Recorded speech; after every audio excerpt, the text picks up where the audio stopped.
valer. Então, sejam todos muito bem-vindos oficialmente, então, aqui ao nosso ambiente virtual. E vamos, então, com a temática hoje, dando continuação àquilo que a gente viu na aula anterior, e aí aprofundando alguns aspectos nessa proposta de um liberalismo em Kant. Tema esse que não é dado de antemão, assim, não é dado de pronto, né, nos textos kantianos, inclusive vasculhando alguns textos, eu compartilhei com vocês que encontrei alguns artigos que são relíquias e textos muito bons, inclusive, falei assim, vou indicar, mas é um artigo que tem 42 páginas, vocês vão me xingar depois, então é melhor apenas mencionar, e quem tem interesse de fato, vai lá, faz a leitura, porque daí a gente pode aprofundar isso depois numa outra sequência, mas para não ficar, já passei vários artigos para vocês esse semestre, para vocês não ficar louco, descabelado, a gente vai com calma. Mas se alguém tiver interesse, o artigo chama-se Kant, da reinvenção do republicanismo à ideia de uma república mundial. Isso tem tudo a ver com o curso de vocês, Kant, da reinvenção do republicanismo à ideia de uma república mundial. Vou colocar aqui na descrição para vocês, se alguém quiser, está na mão. E o autor desse artigo chama-se Leonel Ribeiro dos Santos. É um professor lá da Faculdade de Letras da Universidade de Lisboa, em português. Cara extremamente reconhecido aí no meio acadêmico, kantiano, né? Fez um artigo muito legal. E é uma ideia que eu tinha trabalhado na tese, como falei para vocês, mas que já faz algum tempo eu preciso retomar. Sério, Murilo, olha que maravilha. É um artigo muito bom, viu? É assim, claro, eu digo bom, ele foi publicado numa revista, deixa eu ver qual revista, a revista Cadernos de Filosofia Alemã. Cadernos de Filosofia Alemã. É uma revista kantiana, né? Ou melhor, pelo menos que publica textos kantianos. Mas Kant da reinvenção do republicanismo, a ideia de uma... Deixa eu compartilhar aqui a tela para vocês, mas depois eu passo o link, beleza? Para que vocês possam acompanhar se alguém tiver interesse, né? Se não tiver interesse, fica tranquilo. Está lá na Cadernos de Filosofia Alemã da USP. Então é um cara, como eu falei, extremamente conceituado. É um texto técnico, né? Para kantianos, escreve para kantianos? Sim. Mas eu acho que vocês, depois dessas nossas aulas aqui, teria total condições de fazer uma leitura e compreender isso. Ele entra em questões de tradução do Kant, em questões de semântica kantiana, resgatando dentro do criticismo kantiano, então vai aparecer um monte de palavrões que às vezes não interessa aqui para uma discussão da teoria das relações internacionais, eu nem entro nessa questão, mas que faz parte do arcabouço conceitual e teórico e dos escritos kantianos. Então, mas acho que vale a pena. É daí, como eu estou batendo na tecla o tempo inteiro, é aí que surge uma ideia de pensar numa união das repúblicas, uma espécie de organização internacional que garanta a liberdade, portanto, com princípios liberais, mas, ao mesmo tempo, um liberalismo com essa autonomia das repúblicas. Então, e aí a gente tem algumas tentativas de colocar isso em prática, com maior ou menor eficiência, né? Mas que o Kant está na base disso, e acho que é muito legal de vocês conhecerem a fundo, beleza? Vamos ao que interessa. Vou compartilhar aqui uns slides, e acho que nesses slides vocês conseguem ter uma ideia, um roteirinho para a gente poder pensar um pouco essa temática. Onde é que eu vou aqui? Cadê? Está aqui, janelinha, e está aqui.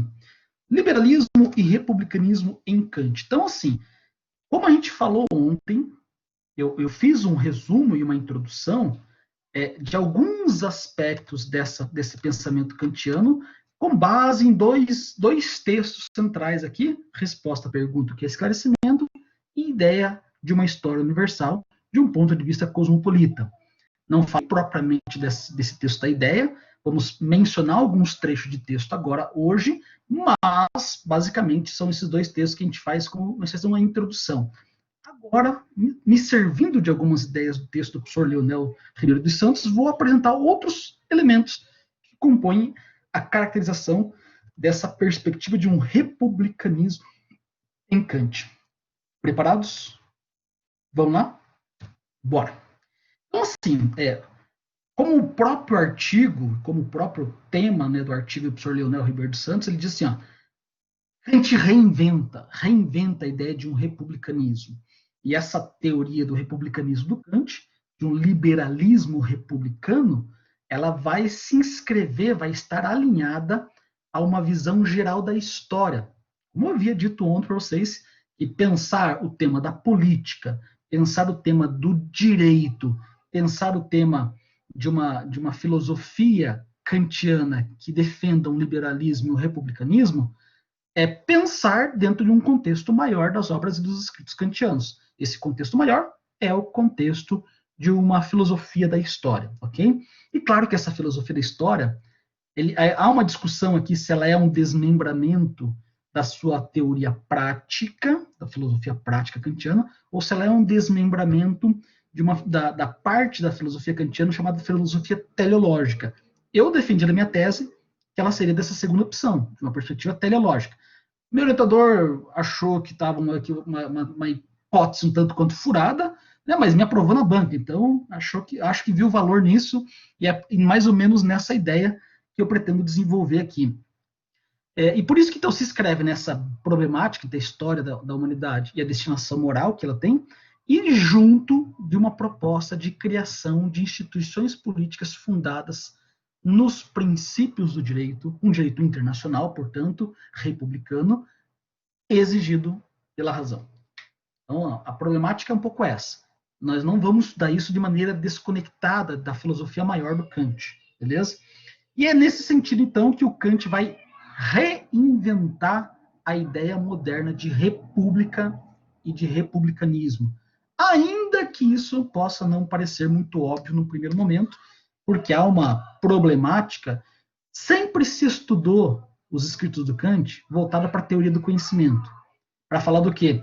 Da ideia de que o Kant está pensando especificamente numa revolução copernicana, numa ideia do quê? Uma ideia de que você tem, então, garantido as bases de um conhecimento científico para a modernidade, então ele revoluciona. A gente viu isso um pouco lá com o Thales Castro, lembra disso, né? A gente viu um pouco lá com o Thales Castro mostrando exatamente isso. Ora.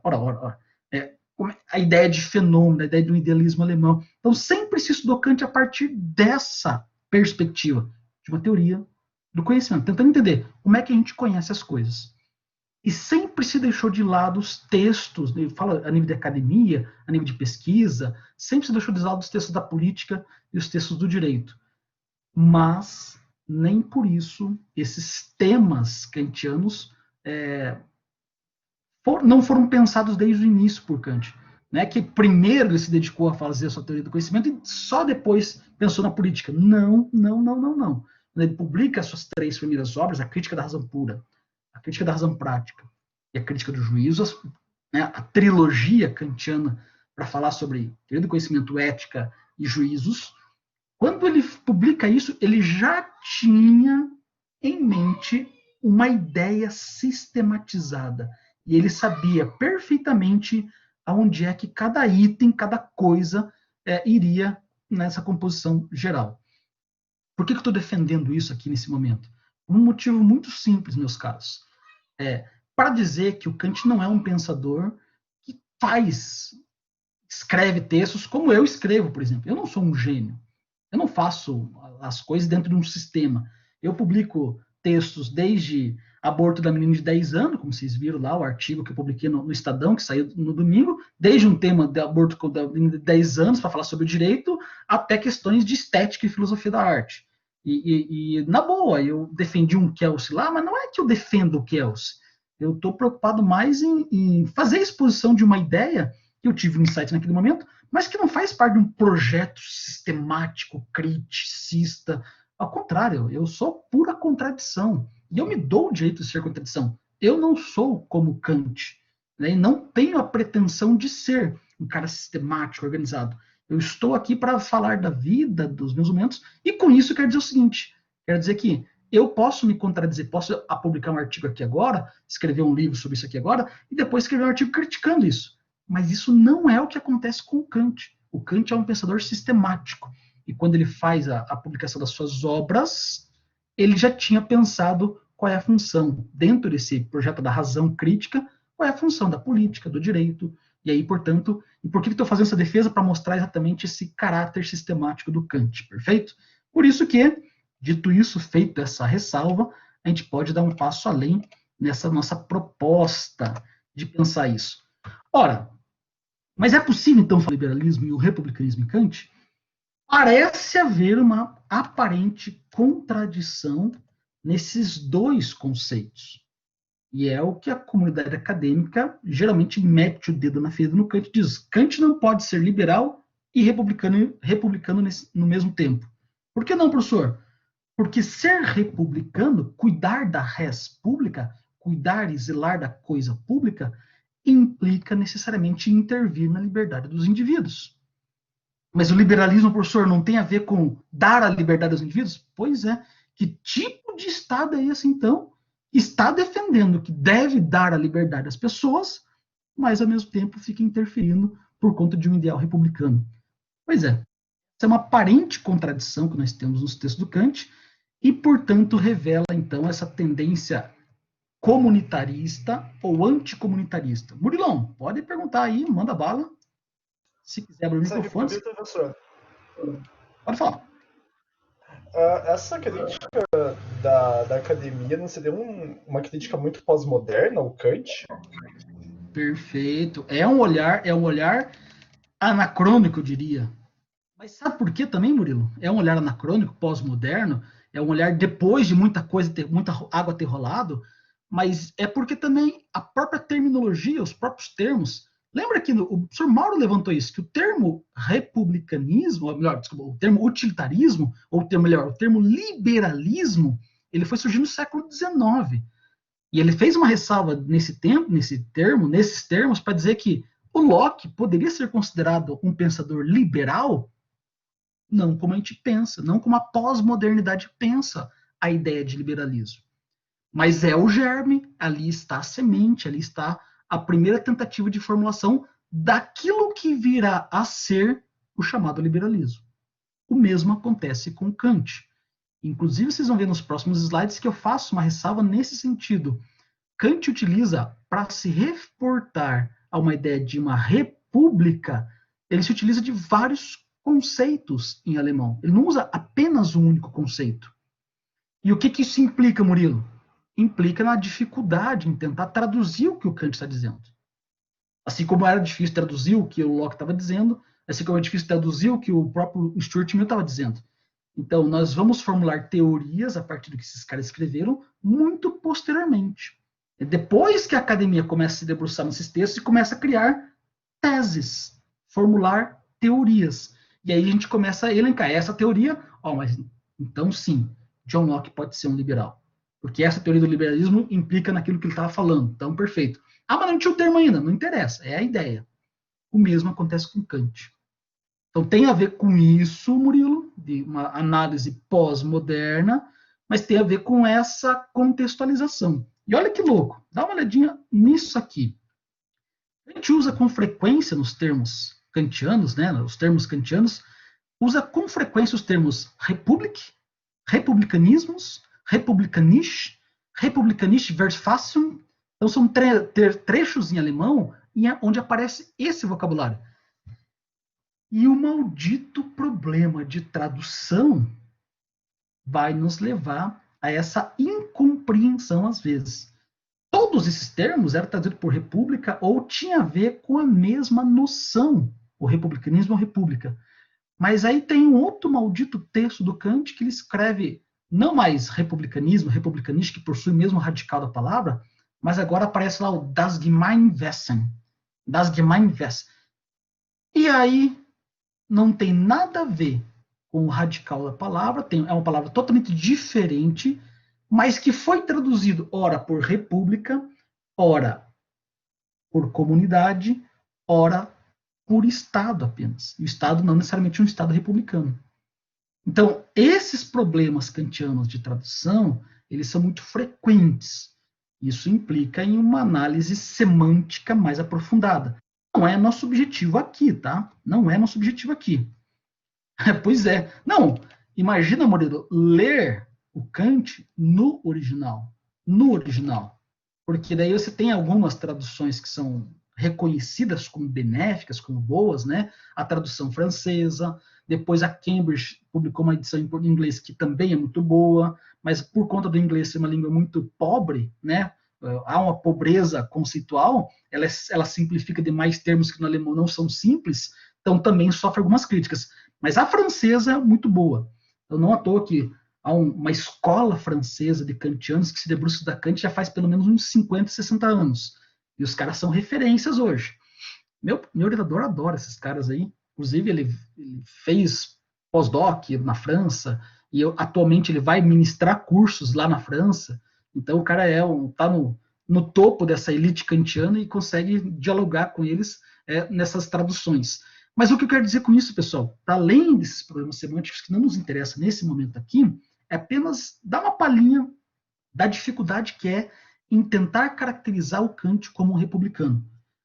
Mas eu vou dar uma linha de dizer que sim, ele é um defensor da República. Ainda que haja possíveis controvérsias. E essas controvérsias, elas podem ser sanadas com um estudo um pouco mais aprofundado, como pretendo discorrer nesse momento aqui. Como é que nós podemos defender, então, essa ideia de um liberal republicano em Kant? Com base em algumas defesas. Isso faz parte, está alinhado a como falei, aquele corpus teórico, a todo o pensamento do Kant como um todo. Então, primeiro, o processo argumentativo utilizado em todas as obras do Kant, o rigor, a ideia, depende de um uso público da razão. Lembra da aula de ontem? Mariana assistiu a aula de ontem, Mariana lembra. Eu falei lá do famoso uso público da razão.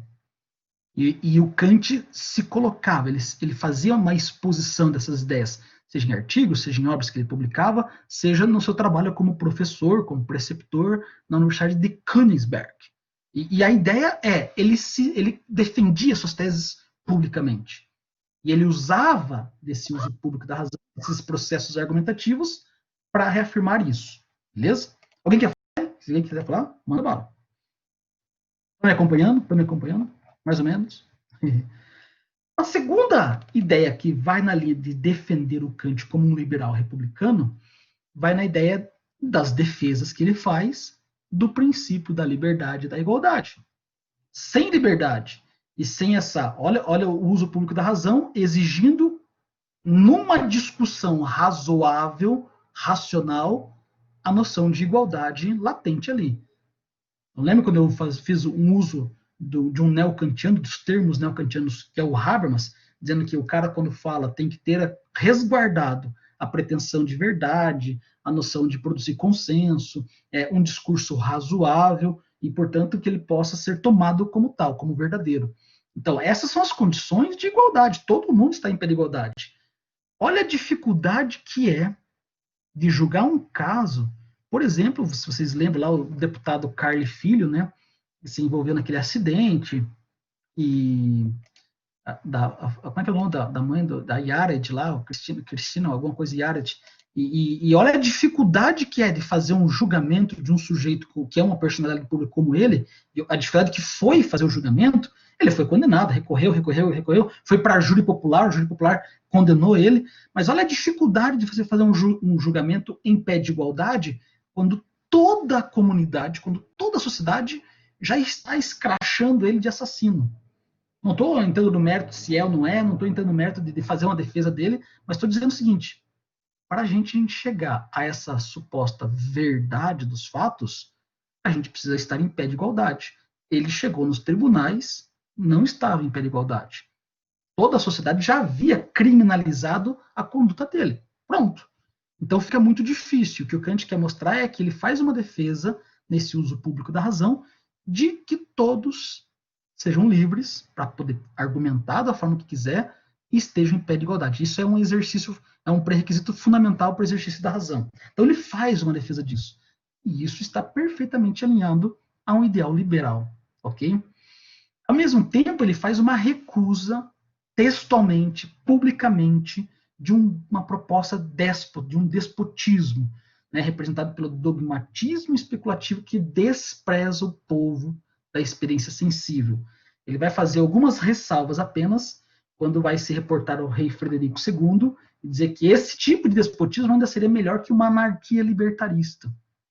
Por quê? Porque esse tipo de despotismo, embora seja uma autocracia, uma monarquia, né, o governo de um, mas esse déspota, se ele for esclarecido, ainda é menos prejudicial à liberdade do indivíduo do que você dar uma anarquia onde a liberdade é valorizada ao extremo e aí você não tem recursos mínimos para impedir que essa liberdade interfira na liberdade dos outros indivíduos. Então a dificuldade vai se sobressair. Já volto nesse ponto, vamos acompanhar o raciocínio aqui. Então, Kant é um liberal? É, porque ele faz uma defesa da liberdade e da igualdade, porque ele recusa o despotismo filosófico.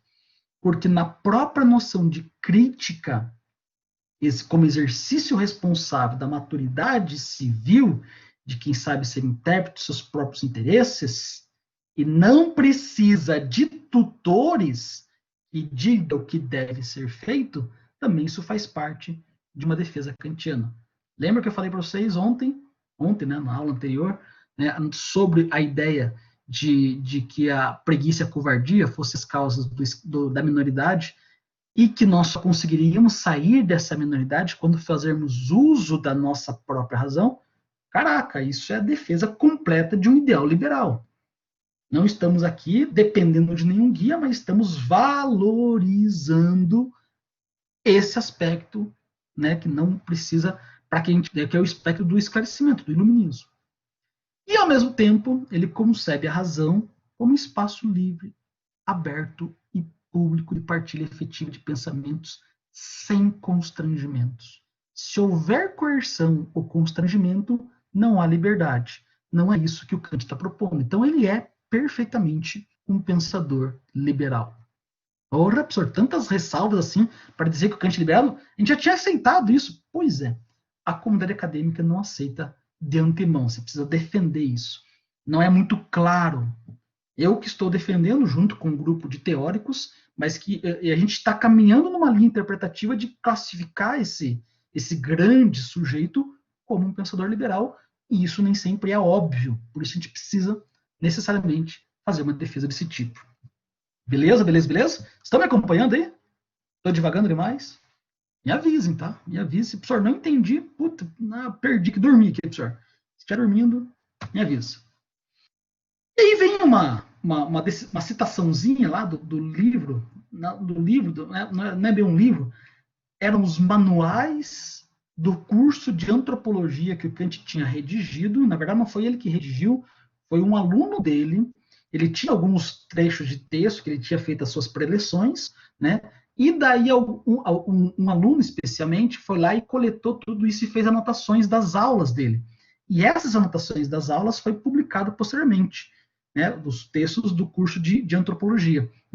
Daí virou e aí está uma explicação do porquê que a gente vai pensar e se debruçar em relação aos textos de política e de teologia e de história do Kant, que não são os textos da trilogia clássica da crítica da razão pura, prática e do juízo.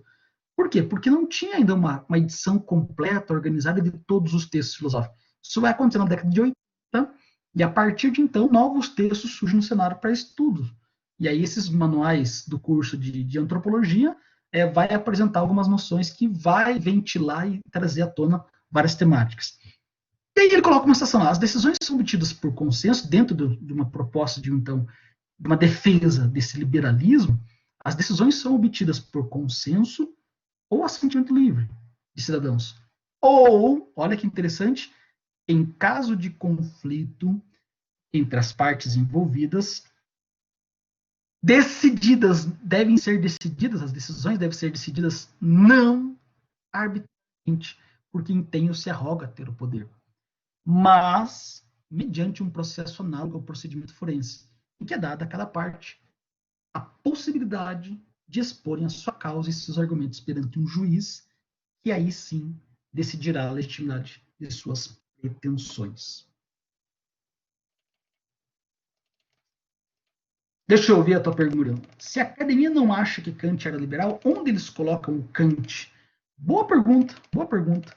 Eles não o classificam como pensador liberal porque eles não tinham visto a defesa do Kant dentro de aspectos políticos. Ele entendia a defesa da liberdade da razão no Kant como uma exclusividade de uma área do saber chamada teoria do conhecimento, ou chamada epistemologia, ou chamada crítica da razão pura. Nesse aspecto, a razão é livre, o indivíduo é portador dessa liberdade porque ele pretende fazer uso dessa razão. O fato é que não se dava ênfase à repercussão que essas ideias liberais tinham na formulação de uma instituição política, de uma proposta de teoria política ou de uma compreensão sobre a política. Então, não classificavam como nada. Ou, no máximo, classificavam como contraditório quando o assunto era esse. Sabe o que acontecia, Murilo? Murilo, acontecia assim. O Kant é bom, é o fodão, somente nos 3, na trilogia da crítica. É que a trilogia, não sei se eu estou falando aqui trilogia da crítica, eu não sei se você sabe como é que eu acho que eu lembro de ter falado isso lá na aula do Thales Castro para contextualizar o Kant, quando eu falei do fenômeno, né? Mas acho que é importante talvez abrir esse parênteses para isso. A trilogia da crítica são as 3 obras críticas que o Kant publica, a chamada Crítica da Razão Pura, Crítica da Razão Prática e a Crítica do Juízo. Essa é a trilogia da crítica que eu brinco aqui, né? Nessa trilogia da crítica, o Kant funda um método para conhecer as coisas. Ele estabelece as novas bases, o novo fundamento da ciência. E qual é o novo fundamento? E que a gente só pode conhecer fenômenos. Lembra da discussão dos fenômenos? A gente não pode conhecer a coisa em si, mas só pode conhecer fenômenos. Mas se eu só posso conhecer fenômenos, então o conhecimento é subjetivo. Não, peraí. Não é subjetivo. Há uma universalidade porque todos nós temos a mesma capacidade. Vou falar rapidinho para vocês só relembrar isso aqui. Então, se nós temos a mesma capacidade, então há uma possibilidade de universalização.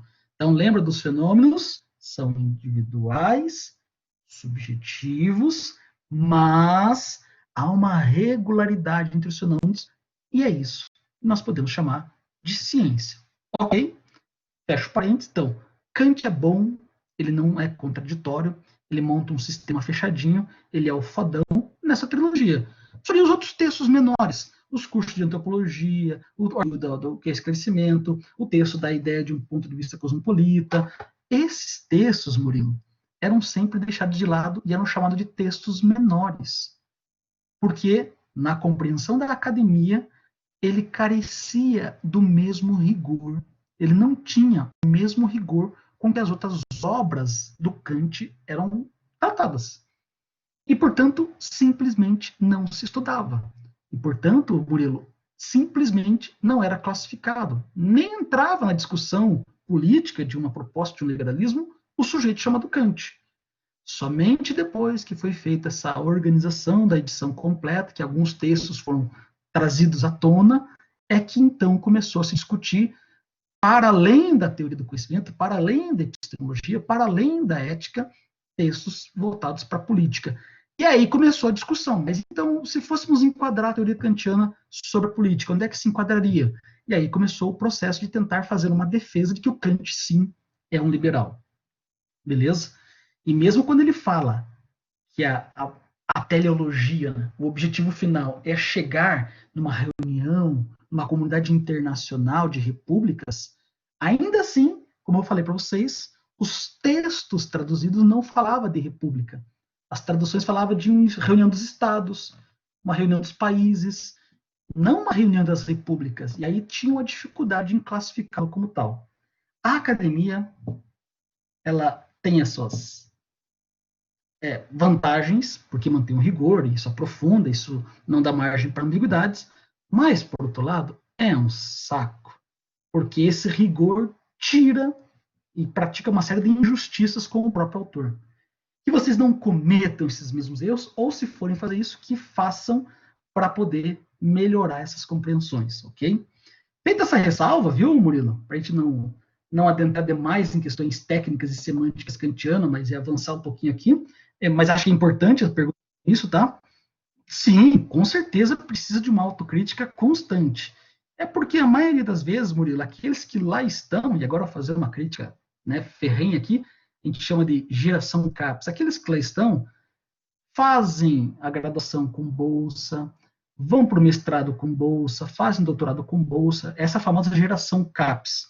E estou falando de uma geração de academia aqui no nível Brasil, mas isso não é muito diferente lá. Os caras não têm contato com a prática, com a docência, com a capacidade de transmitir uma ideia desse tipo kantiana acessível a todos. Então, é foda. E aí os caras ficam falando por seu círculo. Tem eventos na Federal aqui mesmo, que os caras chamam lá. Agora mesmo está tendo, para a defesa de um colega lá do doutorado, foi convidado para a banca dele do doutorado o Felipe Sabot. Cara excelente, renomado, né, na comunidade internacional na área de filosofia. E daí fizeram um evento com o cara. Cara, apareceu 10 pessoas no evento, né, 5 pessoas no evento. E para eles está bom, porque a academia é para isso, é para um grupo de iniciados, é quase uma seita. Né? Quem está nesse nível vem aqui e participa, quem não está nesse nível é excluído. De fato, precisa de uma autocrítica. Fecha parênteses e voltamos aqui. Autocrítica necessária. Ora. Diante disso, falei para vocês então que a tese republicana e liberal do Kant está dentro de um conceito maior, de uma teoria maior, que é a filosofia da história e que é a tese do progresso da humanidade. Nesse sentido, meus caros, nesse sentido vocês vão entender como é que funciona essa aplicação republicana do Kant. Vejam, olha aqui, agora, por favor, parem tudo que vocês estão fazendo e prestem atenção em mim. A humanidade precisa realizar o fim útil. Falei isso na aula anterior, quando eu falei de esclarecimento da ideia de um ponto de vista cosmopolita. A humanidade caminha para um fim.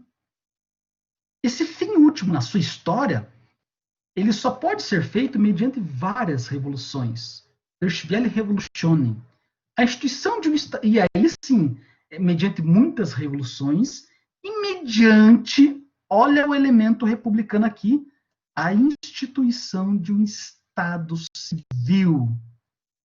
E ainda não existe perfeito em lado nenhum, e no qual apenas poderão desenvolver-se, olha, isso aqui não existe ainda. A gente está falando do século XVIII.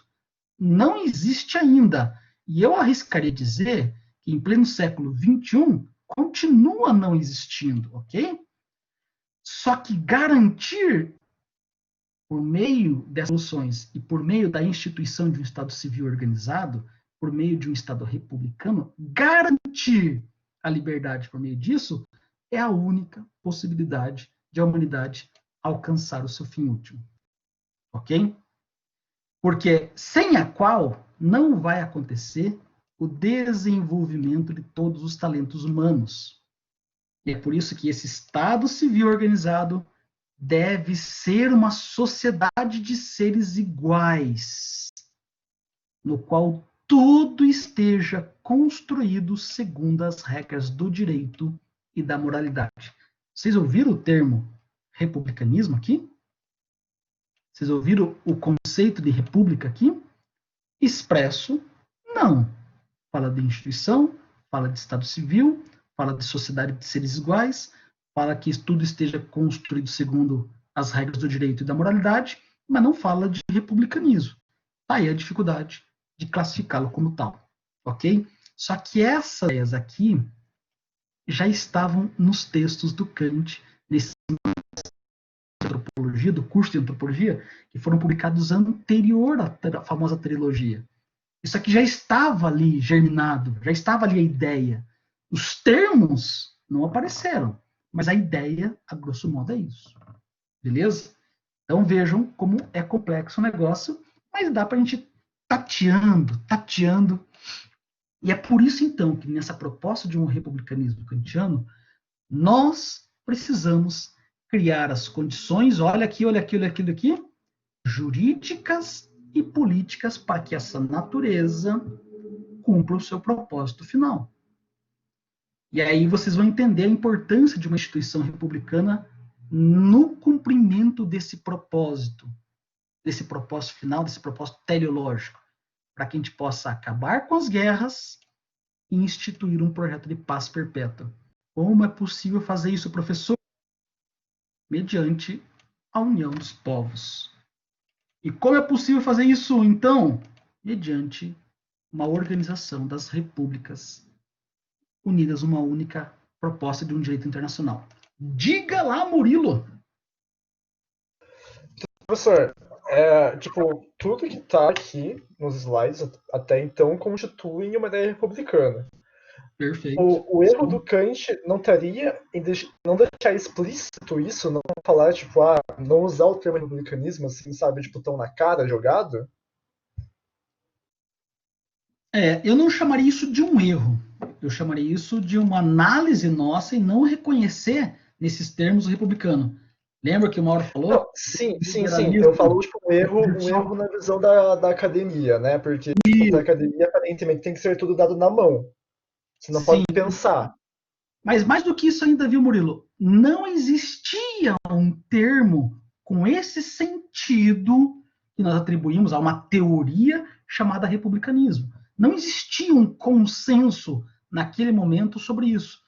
Ao liberalismo, a palavra liberalismo, liberal, o termo liberal, enquanto teoria, vai surgir no século XIX. É posterior a esses caras.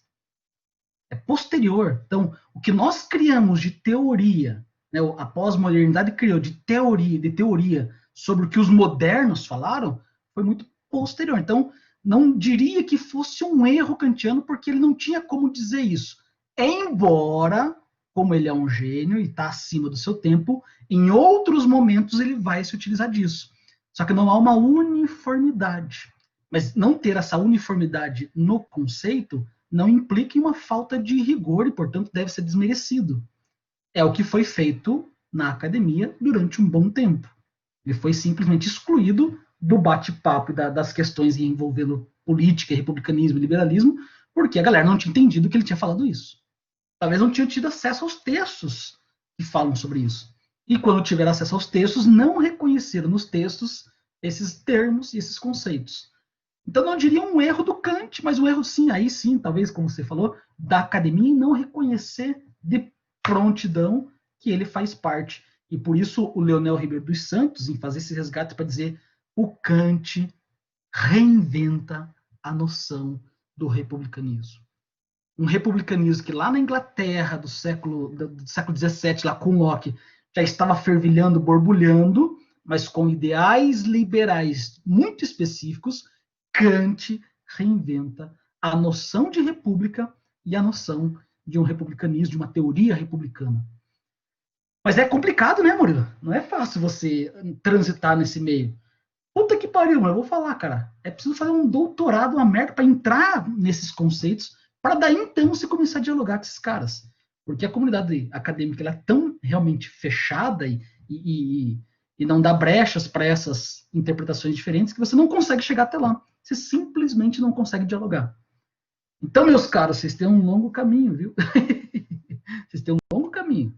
Mas continuem, porque é por aí, é um passo de cada vez. A gente vai dando os passos aqui, daqui a pouco a gente vai fazendo escola lá na frente. Beleza? Mas não sei se eu respondi, Murilo, né? A pergunta. Me antecipei, me atravessei na tua pergunta. Maravilha, maravilha. Então, assim, ok. Então, assim, se encaminhando meio que para essa finalização do que então seria esse republicanismo kantiano, né? Veja, as guerras favorecem. Ó, aqui eu tenho que fazer um parênteses aqui, outro parênteses. O Kant é cheio de parênteses, eu sei disso. Então, calma aí com os parênteses, mas é importante esses parênteses. Kant utiliza-se de uma metáfora. Vou confirmar aqui qual que é a proposição do nosso texto, que é, eu acho, não estou enganado, quarta proposição, quinta proposição, página 31, sexta proposição, quinta e sexta proposição, ele faz uso de uma metáfora. Quinta e sexta proposição, o maior problema para a espécie humana, ao qual a natureza o obriga a buscar uma solução, é a realização de uma sociedade civil que administre o direito universalmente. Ok? O maior problema para a espécie humana é encontrar a realização, o seu fim último, numa sociedade civil que administre o conceito universalmente. Por que eu quero fazer esse parênteses? Porque aqui há uma tese do qual Kant vai se servir, é uma metáfora que ele se utiliza, para falar a famosa tese do lenho retorcido. Acompanhe meu raciocínio aqui. Na verdade, é o raciocínio do Kant que quero tentar reproduzir aqui vocês. É possível endireitar uma raiz de uma árvore ou um caule de uma árvore depois que ele já está todo retorcido? A minha mãe gosta de orquídeas. E as orquídeas, elas buscam sempre o campo da luz. Então, se você colocar ela numa parede e a luz está para lá, o que vai acontecer? Os galhos e as flores vão ficar todos voltados para o lado da luz. Se você vira o vaso, ela vai fazer de novo o movimento. Ela vai sempre buscar luz. E o caule dela pode ficar retorcido. Depois que o caule está retorcido, é possível endireitar? Não, a não ser que você quebre. Então eu tenho uma orquídea aqui em casa também, e o caule dela ela tá literalmente assim, ela faz e depois acho que os caras endireitam. E aí vão concluindo. Você pode moldar o caule. Então você pode moldar para cá, moldar para lá. Tem orquídeas que são estupendas, que os caras vão moldando, fazem curvas, fazem, né? É fantástico. E essa metáfora utilizada pelo Kant do lenho retorcido para dizer o seguinte: é possível. Ó, veja, olha a pretensão da natureza humana. Olha a pretensão. Chegar no momento em que todos os talentos da humanidade sejam desenvolvidos no seu potencial máximo. Quando vão fazer isso? Lá no fim último. Como é que eu posso chegar nesse fim? É preciso uma instituição, uma comunidade organizada a partir de uma ideia do quê? Uma instituição de uma sociedade civil, ok? Mas veja, já está ferrado. O lenho já está retorcido. A humanidade é má. É possível desenvolver-se plenamente, mesmo sendo má, falha, retrógrada, frágil? É o famoso paradoxo do lenho retorcido. Kant diz, não tem da onde tirar uma ideia perfeita de desenvolvimento da humanidade se não for da própria humanidade. Daí que ele pensa nisso. Todas as predisposições necessárias, todos os talentos já estão em nós. E a natureza se encarrega de desenvolver isso em nós. E a guerra, meus caros, e é esse o parênteses que eu quero fazer, a guerra é uma forma de desenvolvimento humano. Olha o que eu estou falando, e a Kant, não é a Kant está falando. A guerra é uma forma de forçar as pessoas a se desenvolverem no máximo. Com a guerra, a gente desenvolve tecnologia, com a guerra a gente desenvolve ciência, com a guerra a gente desenvolve uma série de conhecimentos, ok? E aí ele usa uma outra metáfora importantíssima aqui, que é da árvore na floresta. As pessoas estão constantemente competindo entre si. E essa competição, ela é favorável ao desenvolvimento de todas as nossas potencialidades. Uma árvore mais forte, o que ela vai fazer? Dei o exemplo da orquídea, agora vou dar o exemplo da árvore. Uma árvore mais alta, mais robusta, vai precisar de mais luz. Então, portanto, ela vai ficar por cima e captar toda a luz. A árvore que está embaixo, ou ela se desenvolve para buscar a luz lá acima dessa outra árvore, ou o que vai acontecer? Não vai ter luz, ela vai ficar sufocada, não vai ter os ingredientes necessários para poder se desenvolver, vai definhar e vai morrer. A competição na sociedade, ela provoca isso. O desenvolvimento máximo das nossas potencialidades, dos nossos talentos, das nossas disposições naturais, que já estão aqui. Basta esse estalo da competitividade em sociedade. Olha o ideal liberalismo, de um liberalismo na sociedade, dizendo, ó, tem que deixar todo mundo livre para cada um buscar o que é melhor para si mesmo, beleza? Só que a árvore vai lá, busca a folhinha, pega o sol da outra, outra vai lá, busca a folhinha, pega o sol da outra. Então, as maiores florestas são capazes de produzir as árvores mais frondosas, as maiores árvores. Se não tem competitividade, não tem desenvolvimento ao máximo. Essa é uma ideia kantiana, que a gente está falando. É a quarta proposição do livro, a ideia de uma história universal de um ponto de vista cosmopolita. Ok? Só que vem o problema. Então, a guerra é uma competição, isso forçaria as pessoas a se desenvolverem. Maravilha, maravilha até esse ponto. Show. Kant, entendemos. Então, vamos guerrear. Não. Não. É preciso achar um jeito de acabar com as guerras. Mas como acabar com as guerras mantendo o desenvolvimento? Esse é o maior problema que a humanidade tem que lidar. É preciso, então, educar as pessoas para se desenvolverem ao máximo, e aí o mecanismo, a ferramenta, o jeito, o modo pelo qual melhor a natureza consegue cumprir com o seu propósito não tem outro jeito, pessoal, segundo Kant, é a instituição de uma sociedade civil onde administre o direito numa perspectiva internacional. Olha a importância de vocês nesse cenário. A natureza nos predispôs, desde o início, a nos desenvolvermos e nos encaminha numa linha cronológica, num progresso contínuo, a atingirmos o fim último. Qual é esse fim último? Desenvolver ao máximo nossos talentos. Mas eu preciso, até chegar lá, já que eu não cheguei lá ainda, e estou longe de chegar lá, eu preciso o quê? É preciso, então, algumas ferramentas, alguns mecanismos. Quais são esses mecanismos? Uma instituição civil capaz de administrar o direito internacionalmente. Mas agora a pergunta é, como é possível uma única potência vai governar? Virará um despotismo. Se virará um despotismo, temos um problema. Então, qual é o melhor ideal político para essa instituição civil? É o ideal republicano. Por quê? Porque o ideal republicano consegue dosar melhor a capacidade de dar a liberdade para os indivíduos se desenvolverem e, ao mesmo tempo, restringir a liberdade na medida que é necessário para que não interfira na liberdade do outro. Então, é exatamente esse meio termo. Então, não é pela guerra, mas é por meio de uma administração do direito num plano internacional. No fundo, o que o Kant quer dizer é, se todas as potências, se todos os países, se todos os estados tiverem no seu ideal o ideal republicano, esse fio condutor, essa ideia, então conseguiremos criar e administrar um direito internacional. E ao fazer isso, estaremos dando a condição de que todas as pessoas se desenvolvam ao máximo. Ou melhor, fazendo com que a natureza que nos predispôs a certos talentos possa cumprir o seu propósito final.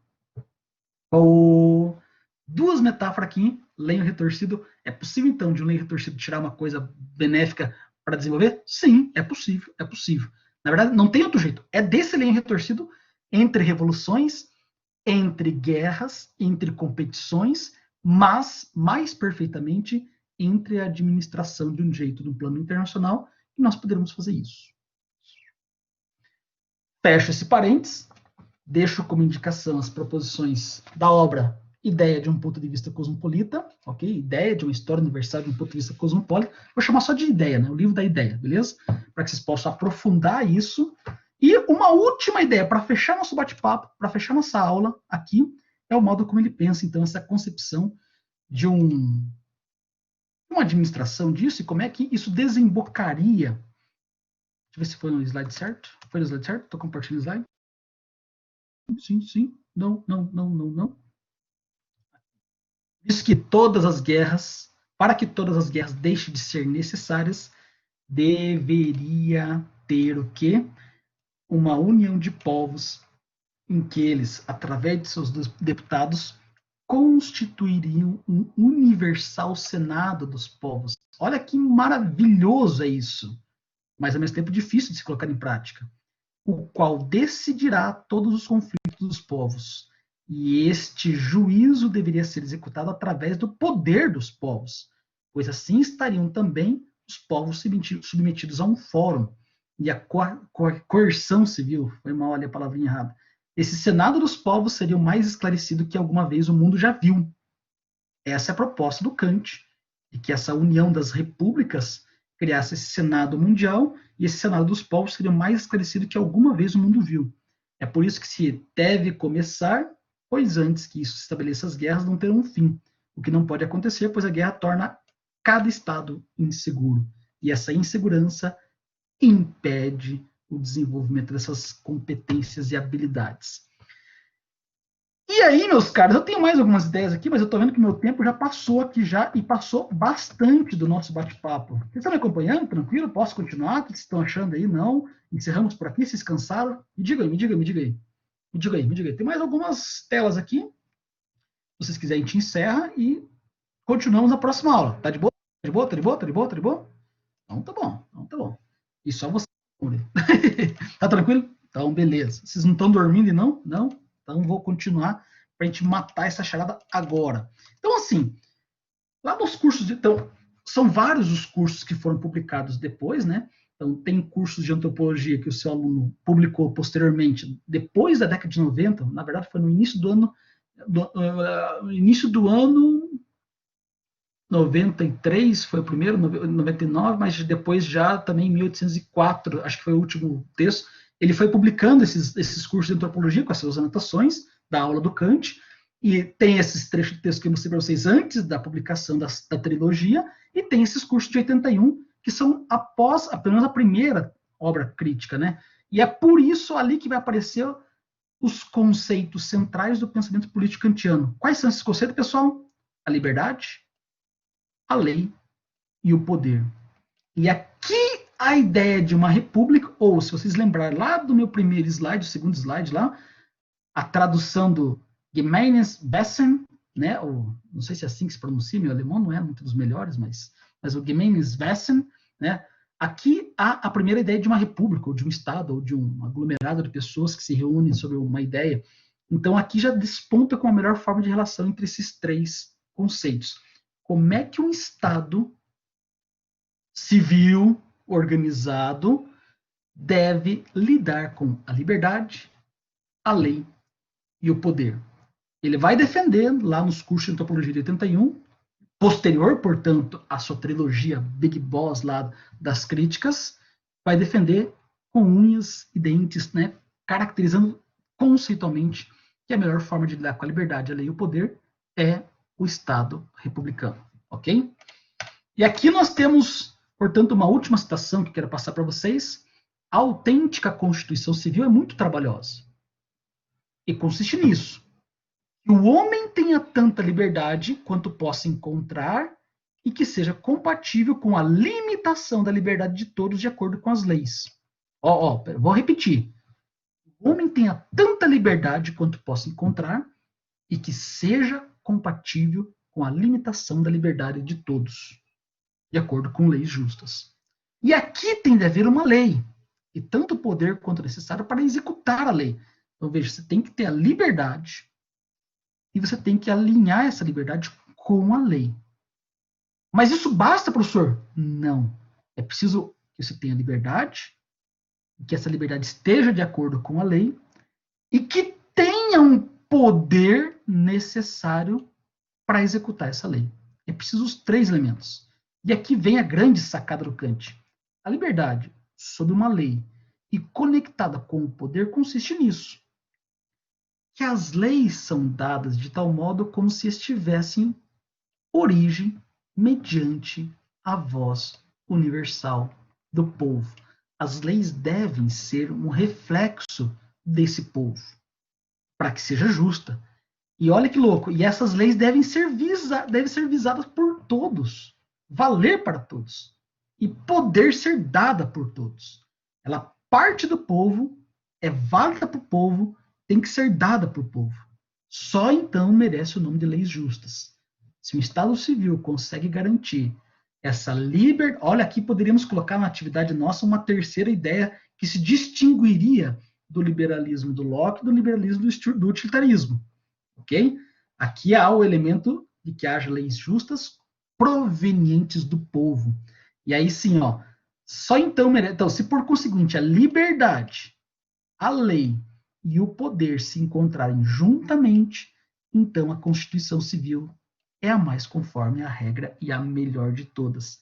E essa Constituição Civil que melhor consegue alinhar liberdade, lei e poder é a instituição republicana.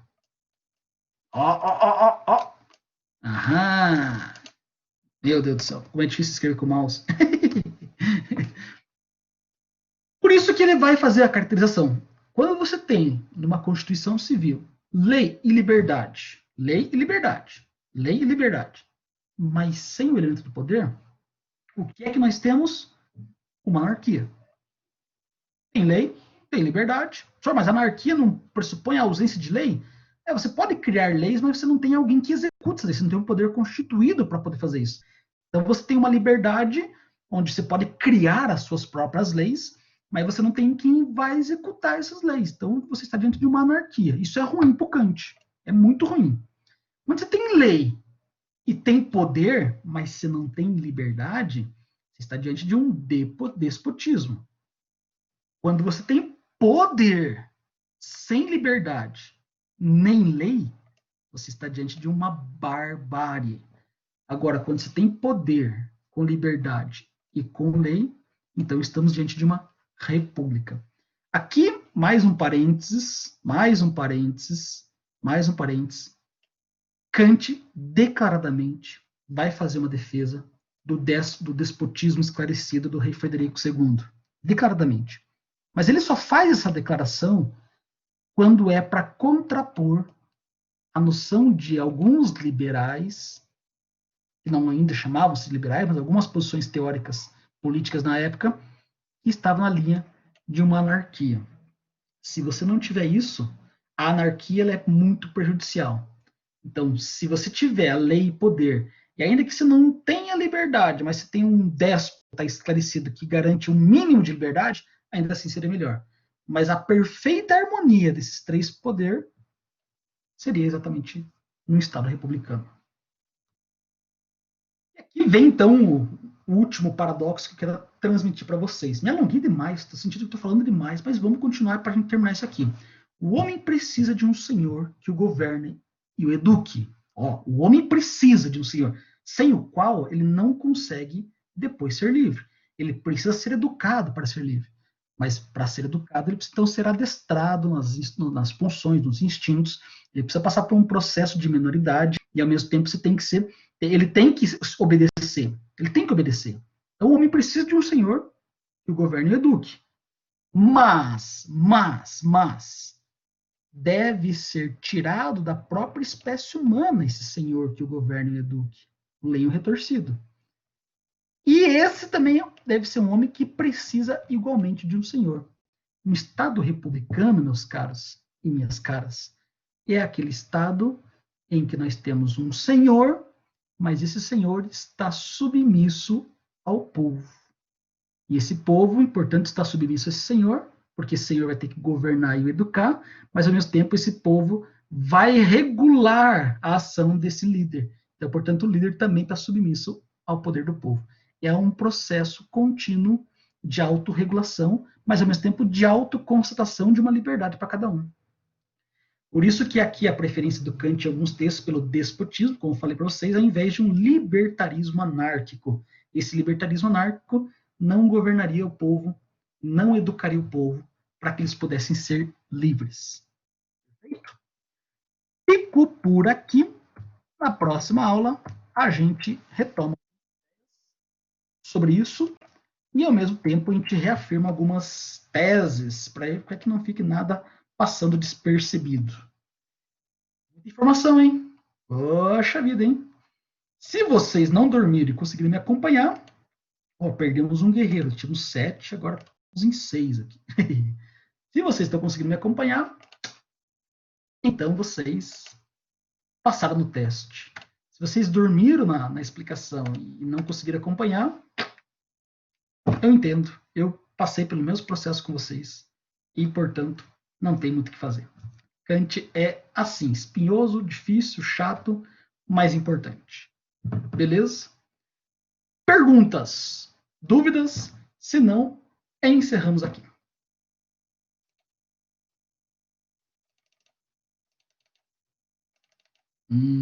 Silêncio. Cri.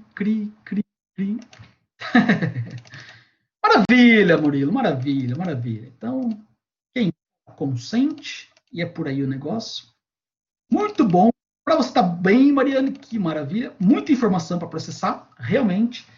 O que eu sugiro a vocês? Já tem texto de montão, eu sei disso, né? Não fiquem chorando, professor, que muito... Eu sei, ok?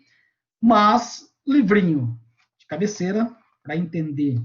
Não para entender, escutar e dizer, meu Deus, agora sim entendo pra caralho, Kant. Não. Para assentar algumas ideias, para processar algumas informações. textinho chamado Ideias para uma História Universal do ponto de vista cosmopolita. Beleza? Esse é um textinho que vai nos ajudar muito a entender o que nós falamos aqui agora. São 8 proposições, é um texto curtíssimo, curtíssimo. Ele lança a ideia e desenvolve o argumento. Lança a ideia e desenvolve o argumento. É tranquilinho de ler, mais ou menos, mas dá, acho que com essa explicação, se tivesse mais tempo, a gente aprofundaria, mas acho que também não é o objetivo, a gente tem que passar para os próximos tópicos, e acho que a gente consegue, pelo menos assim, ter um panorama geral do que esse sujeito chamado Kant propõe nessa proposta de um liberalismo e de um republicanismo. Adoro esses depoimentos, viu, Mariana? Eu comecei a ler ele, a primeira frase eu não entendo nada. Mas que bom que a explicação agora melhora, né? É sempre assim, é sempre assim. Eu vou ter falado, eu sou um masoquista, só pode ser. Só pode ser. Ué, Murilo, você terminou de ler a Fenomenologia do Espírito, né? Eu imagino que você deve ter passado. Eu imagino. Eu diria para você começar com Kant, para depois ir para o Hegel. Mas é uma tarefa. Eu fiz isso. Falei assim: eu vou dar um passo além. Adoro estudar Nietzsche. Sempre gostei de ler Nietzsche. Nietzsche é gostoso de ler. É prazeroso ler Nietzsche. Adoro Nietzsche. Cara, eu li um monte de livro do Nietzsche, assim, sentindo deleite, prazer. Assim, nem dava trabalho. Eu lia Nietzsche na praia. Cadeirinha, quando era seminarista, daí eu não podia, né, azarar as menininhas, né? Então eu tinha que manter um sereno, era religioso, consagrado, pobreza, obediência e castidade. Mas eu ia para a praia nas férias e eu levava o quê para ler? Platão e Nietzsche. Eram os 2 livros que eu mais gostava de ler. Sabe? Coolerzinho do lado, tomando uma cervejinha, solzinho, guarda-sol, de vez em quando vai lá dar um mergulho, volta, e um livrinho do Nietzsche para ler. Dá deleite, prazeroso. E eu falei assim, né? Quando eu entendo mestrado, eu falei assim, bom, vou dar um passo para trás, vou ficar 2 anos lendo Kant no mestrado, eu vou entender Kant, depois eu vou pro doutorado, eu estudo Nietzsche no doutorado. Fiquei os 2 anos, na verdade 2 anos que viraram 3 anos e meio no mestrado. Depois de 3 anos e meio fui aprovado na minha fui defender minha dissertação, e daí defendi lá em julho, daí em agosto teve o processo seletivo para o doutorado, e foi aprovado, daí continuei com Kant, fiquei 4 anos estudando Kant, na verdade 4 anos e meio, porque prorroguei mais 6 meses, então estudo Kant, estudei Kant no mestrado e doutorado, pelo menos aí uns 8 anos, e estou estudando Kant a vida inteira, e ainda assim, quando eu pego um texto do Kant, eu falo assim, cara, tem que ler de novo, eu me distraí, tem que ler de novo. Então, essa sensação, eu partilho dela, viu, Mariana? Tamo junto, beleza? A gente aprende algumas coisinhas e compartilha com vocês aqui. Valeu, então. Tchau, abraços, falou, fui e até a próxima. Boa leitura e semana que vem começamos temática nova aí. Abraço. Boa noite, Murilo. Boa noite, Mariana. Boa noite, Luísa. A Luísa estava aí também, ó. Fernando, Beatriz. Ficaram quietinhos, ligaram aí e foram coisa. Aham, sei. Sei. Boa noite, Fernando. Abraço. Boa noite, Luísa. Valeu. Beatriz, abraço.